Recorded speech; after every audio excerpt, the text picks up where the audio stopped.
Esta é a 13ª aula de Física Geral 2. Vamos tratar da energia armazenada num condensador e para isso vamos considerar um condensador plano, carregado, com carga Q. A sua tensão é, portanto, Q sobre C. O processo de carga do condensador é irrelevante para a obtenção da energia que ele armazena. Isto porque as forças elétricas são forças conservativas. E se tivermos uma situação inicial de um condensador descarregado até à situação final em que um condensador está carregado como este, não importa a forma como ele foi carregado. Claro que na prática o condensador é carregado ligando os seus terminais a uma bateria. E ele então, uma bateria de tensão T, V, ele então fica com carga Q, se tiver capacidade C. Mas para obtermos a energia armazenada num condensador, analiticamente, podemos analisar um outro processo, um processo mais imaginativo de carga de um condensador. E consiste no seguinte: vamos supor que há aqui uma carga infinitesimal dQ nesta placa de baixo e que eu transporto esta carga dQ para a placa de cima e, portanto, quando ela chega cá em cima, a placa de cima fica com carga mais Q e, naturalmente, a de baixo ficou com carga menos dQ e já temos o condensador carregado com as cargas mais Q, mais dQ e menos dQ. E podemos continuar o processo levando agora uma outra carga dQ daqui, mais daqui lá para cima, e claro, esta carga já vai chegar lá com mais dificuldade, ou melhor, temos de realizar para a transportar uma força maior, porque esta placa aqui já está positiva e, portanto, repele a chegada desta carga. E, ao contrário, esta está negativa, o que significa que atrai esta carga, não dificultando o abandono de baixo para cima. De facto, nós, se quisermos carregar o condensador até ao valor Q, um valor intermédio entre a carga inicial, que é 0, e a carga final, que é mais Q maiúsculo, então, de cada vez que transportamos um elemento de carga dQ, temos de realizar um trabalho dW, que é igual a VdQ. Eu recordo-vos que o V é igual a dE a dividir por dQ, ou seja, o dE é igual a V dQ. E identificamos a variação da energia potencial com o trabalho que é realizado, que realizamos. Da mesma maneira que, no caso desta caneta, se eu lhe aplico uma força e esta força realiza um trabalho ao transportar a caneta daqui para aqui, então o trabalho que foi realizado fica agora como energia potencial gravítica, no caso desta caneta, deste objeto. Também aqui, se transportarmos cargas de baixo para cima, pois estas cargas cada vez é mais difícil transportá-las, porque a placa de cima está a ficar cada vez mais positiva e a de baixo mais negativa, mas todo o trabalho que é realizado vai aparecer como energia potencial que fica acumulada neste condensador.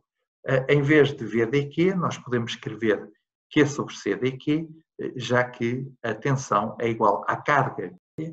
E o que vamos agora ter de calcular é o trabalho total realizado no transporte de todas as cargas, ou seja, vamos ter de calcular o integral de 0 até Q maiúsculo é a carga final, de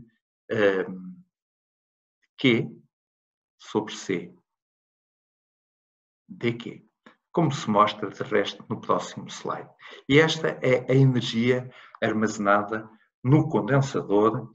Esta energia, do ponto de vista matemático, é calculado simplesmente fazendo este integral, o integral de Q dQ dá Q ao quadrado sobre 2, portanto, o resultado final é esse, é um meio de Q ao quadrado sobre C, mas importa ver como é que a tensão evolui à medida que o condensador vai sendo carregado e, afinal, o que estamos a calcular para obtermos a energia é a área por baixo desta linha reta.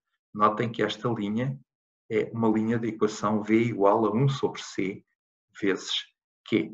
O integral vai ser um meio de Q ao quadrado sobre C, ou o que é o mesmo, um meio de Q vezes V, em que V é esta tensão. V igual a Q sobre C é a tensão correspondente à carga final do condensador. Reparem que quando o condensador tem uma carga Q pequena, então transportar uma carga dQ da placa de baixo para a placa de cima obriga à realização deste trabalho. À medida que o condensador vai ficando cada vez mais carregado, esse mesmo trabalho vai sendo cada vez maior. Porquê? Porque a placa de cima está agora a repelir a carga que lá está a chegar. E, ao contrário, a placa de baixo está a atrair. E, por isso, cada vez este trabalho vai sendo maior. Em vez de termos um meio de Q ao quadrado sobre C, um meio de QV, podemos ter também um meio de CV ao quadrado, que é uma terceira forma alternativa de escrevermos a energia armazenada num condensador. Há condensadores de vários tipos, com capacidades maiores, com capacidades menores. O que eu mostro aqui à direita é a membrana de uma célula nervosa, de um axónio, cuja capacidade é de 1 microfarad por centímetro quadrado. Aqui são condensadores que se podem encontrar no mercado, alguns com capacidades grandes, com 300 farads. A questão muitas vezes é esta: como é que se pode aumentar a capacidade de um condensador?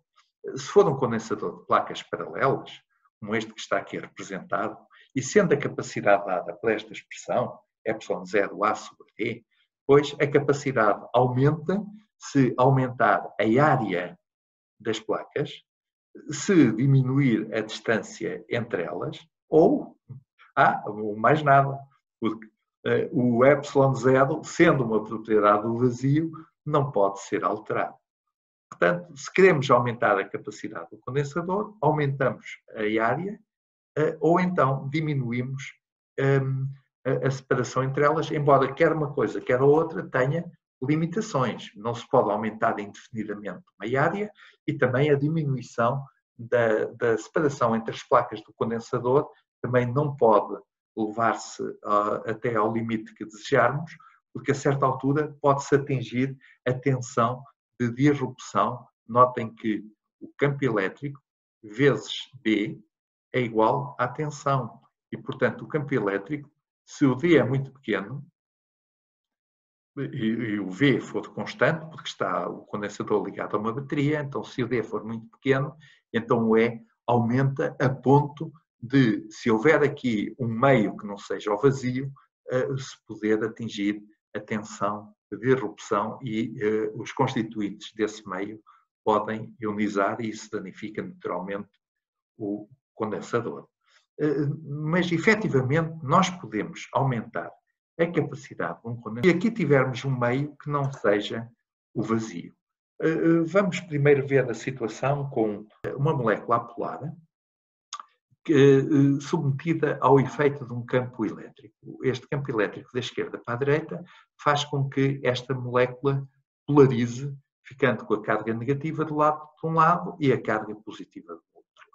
Agora imaginem que esta molécula faz parte de um material que é colocado entre as placas do condensador. Então, o efeito da introdução deste material entre as placas do condensador é o que aqui se pode observar. O material polariza, ficando cargas negativas do lado de dentro junto à placa positiva do condensador e, ao contrário, cargas positivas do lado de dentro junto à placa negativa do condensador. Vamos ver isto com mais pormenor, pensando ou vendo logo o campo elétrico, vendo desde já o campo elétrico que é produzido por um condensador se ele não tiver lá entre as suas placas nenhum material isolador. O material que se lá coloca tem que ser um material isolador. E agora vamos colocar um pedaço de material neutro, apolar, por efeito do campo elétrico produzido por estas placas, vai ficar polarizado com uma carga negativa na parte de cima e uma carga positiva na parte de baixo. Isto significa que este próprio dipolo induzido vai ser fonte de campo elétrico, que é um campo elétrico que eu aqui represento por E' que se opõe ao campo elétrico E, de tal forma que o campo elétrico resultante no interior do condensador é a soma, o campo elétrico efetivo é a soma de E mais E', ou seja, é um campo mais pequeno, porque um aponta para baixo, o campo inicial, e o campo de resposta, o campo originado pelo material que ali é colocado, aponta agora para cima. Então o campo efetivo fica mais pequeno do que o campo original e o mesmo se passa naturalmente com a tensão, já que a tensão V é igual ao campo elétrico vezes D, que é a separação entre as placas. Portanto, se este fica menor, naturalmente que a tensão também vai ficar menor. Mas isso leva a que a capacidade fique maior. A capacidade fica maior porque é a carga que está ali acumulada a dividir pelo potencial efetivo a que agora as placas do condensador ficam. Se tivermos um condensador com uma dada carga e isolado agora de qualquer outro sistema em particular, já não está ligado a uma bateria. Tem aqui o que se pode chamar de carga livre, que veio da bateria, positiva, negativa. E se introduzirmos um material aqui dentro, imediatamente o potencial diminui e a capacidade aumenta, porque a carga é a mesma e agora o potencial é mais pequeno. A nova capacidade a nova capacidade é superior à capacidade inicial C. Podemos ver isto agora com muitos mais dipolos lá dentro, isto é, com o material. O E' é o campo de resposta que o material dá quando sente o campo E, este é o campo E', e é natural pensar que o campo E' é um campo que responde ao campo E, e, portanto, se o E for zero, o E' é zero. Se o E começar a crescer, o E' também começa a crescer. Quer dizer que é natural supor que o campo E' é um campo que é proporcional a E. E nós podemos dizer isso mesmo escrevendo que o campo elétrico efetivo é então o campo elétrico original, mas menor. Portanto, este K é o chamado constante de elétrica, é maior do que 1. Então, nós podemos escrever, como há bocadinho dissemos, que o E é igual a... O E efetivo é igual ao E menos, só agora pensar em valores absolutos, menos o E'. Pois se o E' é proporcional a E, naturalmente que o E efetivo é também proporcional a E, sendo este K uma constante que é maior do que 1. Também o potencial efetivo é menor do que o potencial e vamos agora ver que nesta zona sombreada há tantas cargas positivas como negativas. Quer dizer que aqui há uma carga positiva, aqui há uma carga negativa, aqui há uma carga negativa, aqui há uma carga positiva. A carga total desta zona é zero, mas agora junto à placa o que é que nós temos? Temos a carga original Q, a que se soma do lado de dentro uma certa carga negativa. E na placa de baixo passa-se o contrário. Temos uma certa carga menos Q, a que se soma agora do lado de dentro uma certa carga positiva. Quer dizer que a introdução do material fez diminuir a carga efetiva junto das placas e é isto que leva ao aumento da sua capacidade. Pois se a capacidade é dada por Q do lado de fora, este não varia, a dividir a capacidade é Q a dividir por V, esta é a capacidade inicial, pois se o V passa a V efetivo, que é menor, a capacidade vai aumentar e aumenta exatamente do mesmo fator K, que é a constante elétrica. Se a capacidade do condensador era antes dada por esta expressão, agora passa a ser dada por esta expressão multiplicada por K e por isso aumenta. Ainda podemos escrever nesta forma epsilon A dividido por D, em que epsilon é K vezes epsilon zero e chama-se a permitividade do meio em oposição ao epsilon zero, que é a permitividade do vazio. Temos então aqui duas grandezas, uma constante dielétrica que é K e simplesmente o K a multiplicar por epsilon zero, que dá origem a este E, que é a constante dielétrica. Para verem aqui valores de constantes dielétricas, depois temos para o vazio 1 e depois para o ar muito próximo de 1. Por isso é que as propriedades elétricas do ar são muito semelhantes às do vazio, em particular a velocidade de propagação da onda eletromagnética no ar e no vazio é semelhante. Para o vidro, para a água, plástico, membrana de axónide que há bocadinho referi, papel. Isto quer dizer que se tivermos um condensador, por exemplo, vamos supor que estes dois objetos são as placas de um condensador. Se entre eles introduzirmos uma folha de papel, então imediatamente a capacidade do condensador aumenta e aumenta tipicamente por um fator de 3,3.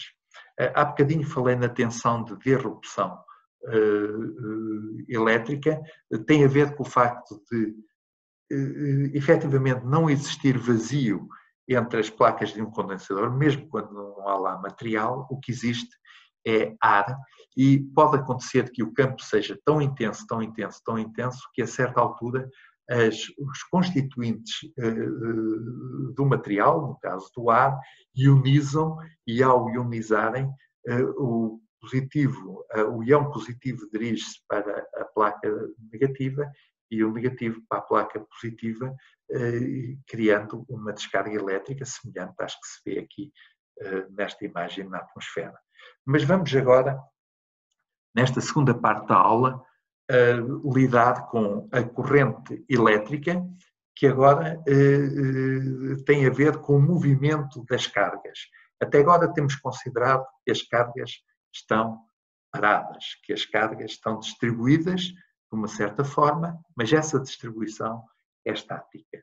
O que vamos agora ver é que pode haver movimento dessas cargas em certos materiais, chamados condutores, e esse movimento, se for orientado, dá origem à corrente elétrica. Em particular, no metal, o que nós temos é íons positivos em sítios bem definidos de uma rede cristalina e elétrons livres que são partilhados por todos esses íons, estabelecendo aquilo que se chama uma ligação iónica, e esses eletrões têm mobilidade, embora cada um ande para seu lado.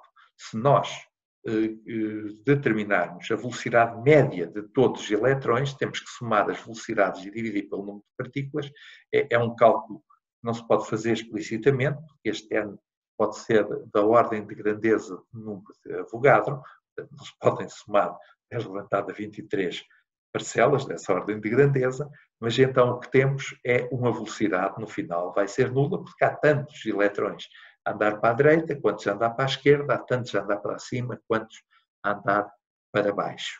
E então, nesta situação, não há corrente elétrica. Quando é que há corrente elétrica? Quando aplicamos um campo elétrico ao condutor, pois os condutores, os eletrões adquirem uma certa velocidade média, mas atenção, a força elétrica não vai ser responsável por um aumento constante desta velocidade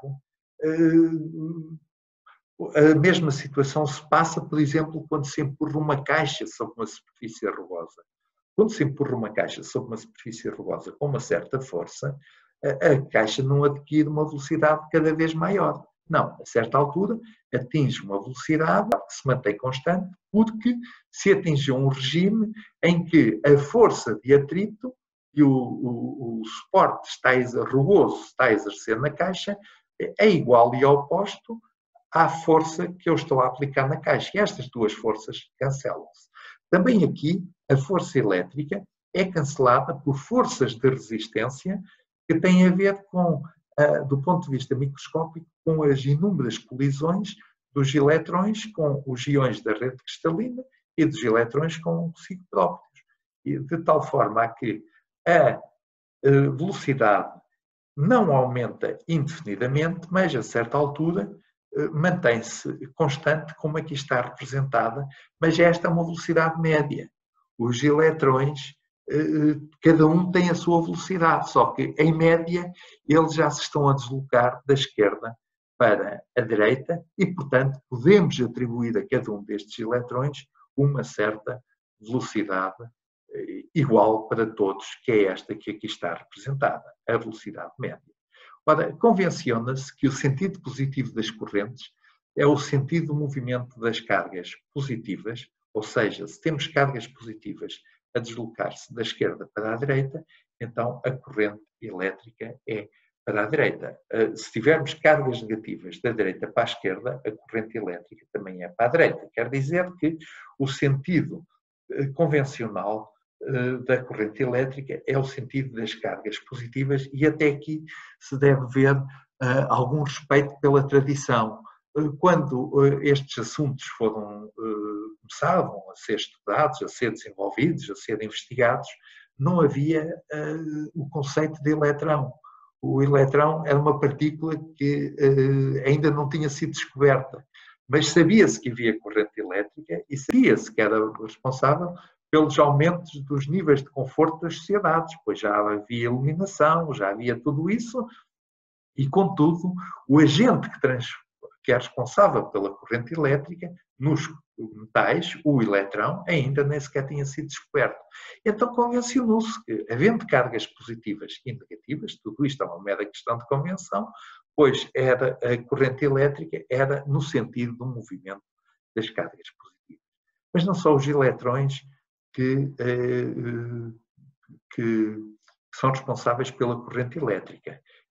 Pode haver, noutras situações, por exemplo, uma solução de NaCl, pode haver movimento de íons cloro para a placa positiva, este elétron positivo, íons sódio para o negativo, e são agora os íons responsáveis pela corrente elétrica, sendo certo que, nos casos de maior interesse, o que se tem é a condução em materiais metálicos e, portanto, são mesmo os eletrões os responsáveis pela corrente elétrica.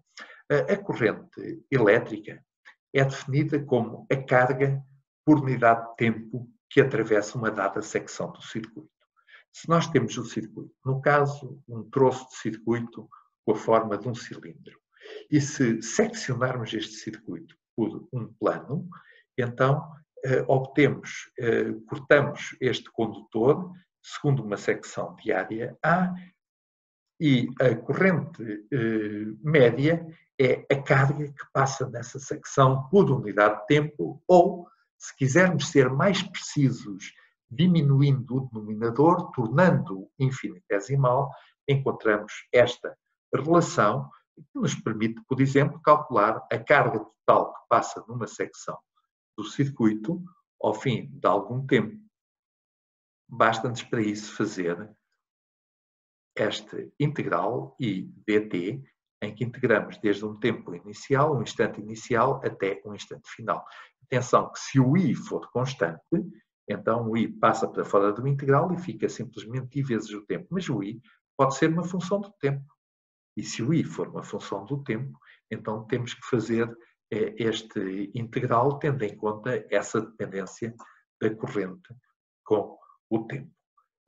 Também podemos ver que a corrente elétrica, sendo devido a transportadores de carga microscópicos, pode ser vista como o fluxo de um vetor, que eu vou aqui designar por vetor J, este vetor J, que vou considerar constante, mas não tem que ser. O vetor J pode depender de ponto a ponto, e o vetor J tem a ver com propriedades dos transportadores de carga. Esta equação diz-nos o seguinte, diz-nos que a mesma corrente elétrica, que é a carga por unidade de tempo, pode ser vista como um fluxo de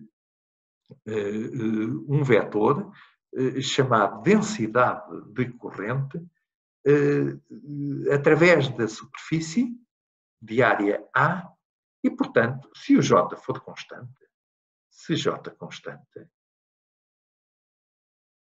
então até podemos escrever que o I é simplesmente igual a J vezes A, ou, o que é o mesmo, o J é então igual a I por A, a dividir por A.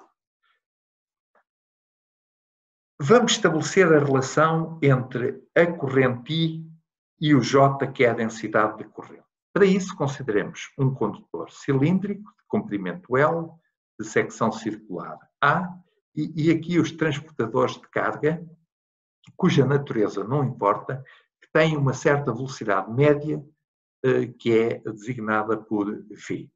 Ora bem, para calcularmos a carga que passa por unidade de tempo nesta secção, temos que saber qual é a quantidade de cargas, o número de cargas que estão aqui encerradas. Se esse número for N, e se a carga de cada transportador for E, a carga aqui contida é NE vezes E, ou ainda, se eu explicitar o volume LV do troço de circuito, LA, esse volume é LA, então eu posso definir a quantidade N, que é uma espécie de densidade. Agora não densidade relativa à massa, mas em relação ao número. Este N é o número de partículas a dividir pelo volume. E então podemos dizer que a corrente elétrica é a carga contida neste volume, portanto, é a carga que vai atravessar esta superfície num tempo ΔT, que é igual a L dividido por V, em que L é o comprimento deste cilindro e V é a velocidade dos transportadores de carga. Portanto, a corrente elétrica é ΔQ sobre ΔT, é dada por N vezes G, A vezes V. E daqui ainda podemos encontrar o J, que é então I a dividir por A, que é igual a E vezes V a multiplicar por N. E esta equação aqui em cima é notável porque ela liga-nos o mundo macroscópico, que é o mundo do I e do A, com o mundo microscópico, que é o mundo do E e do V. E dando agora caráter vetorial a esta quantidade, que é intrinsecamente microscópica, porque ela tem a ver com a carga do transportador, tem a ver com a sua velocidade. Então, a sua direção e sentido é a direção e sentido de V. A corrente elétrica pode então ser vista de duas maneiras, ou como duas maneiras que no fundo traduzem exatamente o mesmo. Ou a carga por unidade de tempo, ou então o fluxo do vetor J através de uma superfície de área A. Notem que muitas vezes, e para fazer a ligação com os apontamentos, eu normalmente designo a área por A, embora essa também seja muito comum. A corrente elétrica mede-se em amperes, que é coulomb por segundo. A densidade de corrente mede-se em amperes, agora por metro quadrado. Esta velocidade pode ser calculada, a velocidade que aqui está indicada, onde aponta esta seta, pode ser calculada num exemplo concreto de uma corrente de 1 ampere que circula num fio com 1 metro quadrado de secção, um fio de cobre. Então, a velocidade é dada por I a dividir por N, que é a concentração de transportadores de carga, o número de transportadores de carga por unidade de volume, a multiplicar pela carga de cada um e a multiplicar pela área da secção. Esse resultado é este, portanto, este resultado tem a ver com o número de eletrões livres que existem por metro cúbico de cobre. Esta é a carga do eletrão e esta é, em metros quadrados, a área da secção. Corresponde, portanto, a 1 milímetro quadrado. E espantem-se, esta velocidade é incrivelmente pequena, 0,22 milímetros por segundo, o que significa que, de facto, a velocidade dos eletrões nos circuitos elétricos é muito pequena. Como é que se explica, então, que liga-se um interruptor e imediatamente uma luz se acende? É porque não são os eletrões que estão junto ao interruptor que se liga que se vão deslocar até à lâmpada. Não, o efeito do seu movimento é que se vai deslocar. No caso concreto, é corrente alternada, portanto, os eletrões junto ao interruptor começam a oscilar e transmitem essa oscilação a todos os outros eletrões ao longo do condutor, até que os eletrões junto à lâmpada também se agitam e esta acende. Então, uma coisa é a velocidade dos eletrões, a outra coisa é a velocidade com que o fenómeno se propaga. Ele propaga-se como uma onda a velocidades que são próximas da velocidade da luz num condutor. Vamos agora ver a chamada lei de Ohm, que em princípio já devem conhecer do ensino secundário, só que agora aplicada a estas grandezas microscópicas que acabamos de ver.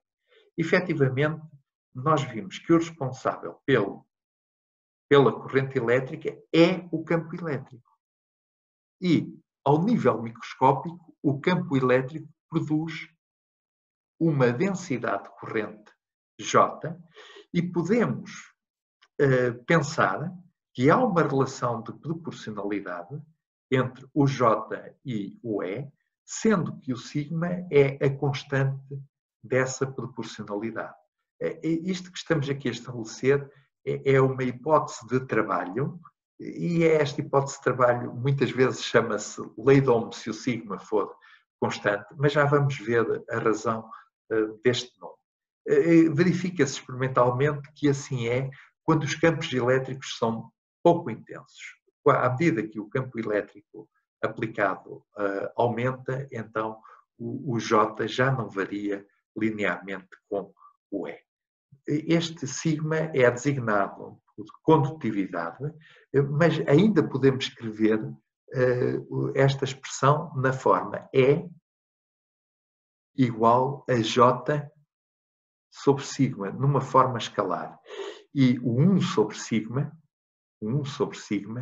é muitas vezes designado por ρ, como aqui está, e este ρ é chamado resistividade elétrica. Portanto, quer uma expressão, quer a outra, traduzem a relação linear entre o campo elétrico e a densidade de corrente. Vamos continuar a considerar um condutor, um troço de condutor cilíndrico de comprimento L, de área da secção A, no qual está estabelecido um campo elétrico E que leva ao movimento orientado de transportadores de carga, este que aqui está representado, e então o que sabemos é que, por um lado, o E vezes L é igual a V, ou seja, o E é igual a V sobre L.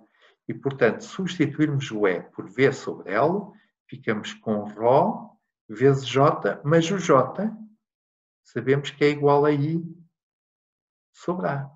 Então, a conclusão final vai ser esta expressão, V sobre L, igual a ρ I a dividir por A, ou ainda V sobre I igual a ρ L a dividir por A. Embora isso vá haver novamente mais à frente, deixem-me dizer-vos que V sobre I é, por definição, a resistência elétrica. A resistência elétrica é a tensão a dividir pela corrente, por definição. E então, o que concluímos é que o R é então ρ L sobre A. Dizemos então que a resistência elétrica é proporcional ao comprimento do condutor, é inversamente proporcional à sua secção, à área da sua secção reta, e também tem a ver com a resistividade do material, ou seja, condutores de igual comprimento e de igual área de secção podem ter resistências diferentes se tiverem resistividades também diferentes. A resistividade é uma propriedade do condutor, do material, melhor dizendo, mas ela pode depender da temperatura, também depende da corrente. Vamos voltar de novo à definição da resistência. A definição da resistência é esta: R igual a V sobre I. E dizemos que a lei de Ohm se verifica se o R for constante. Portanto, a lei de Ohm não é V igual a RI. A lei de Ohm é R igual a constante. Há bocadinho vimos o E e o J eram proporcionais, sendo a condutividade a constante de proporcionalidade. Pois bem, foi desta equação que obtivemos esta com R igual a ρ L sobre A. Portanto, isso significa que esta equação e esta são equivalentes e quando o sigma é constante e quando o R é constante, ambas são designadas por lei de Ohm. No caso de um condutor óhmico, se o R é constante, o V e o I são proporcionais. No caso de um condutor não óhmico, então o que sucede é que o ρ, muitas vezes, é função de I. E, portanto, o R é também função de I. O que significa que V é igual a I vezes uma certa função de I. E, portanto, a resistência aqui, que continua a definir-se como sendo V sobre I, em cada ponto, é V a dividir por I. Esta é a resistência elétrica para esta corrente. Para outra corrente, já será outra a resistência elétrica. Sobre a resistividade, está nesta tabela um conjunto de valores para vários materiais e eu faço notar que é para o cobre que esta resistividade é relativamente pequena, sendo que o cobre é um material de custo relativamente baixo. Apesar da prata ter uma resistividade menor, quando queremos construir dispositivos onde intervenham condutores, tipicamente é o cobre que se usa na fabricação desses condutores. E assim se completa esta aula de Física Geral.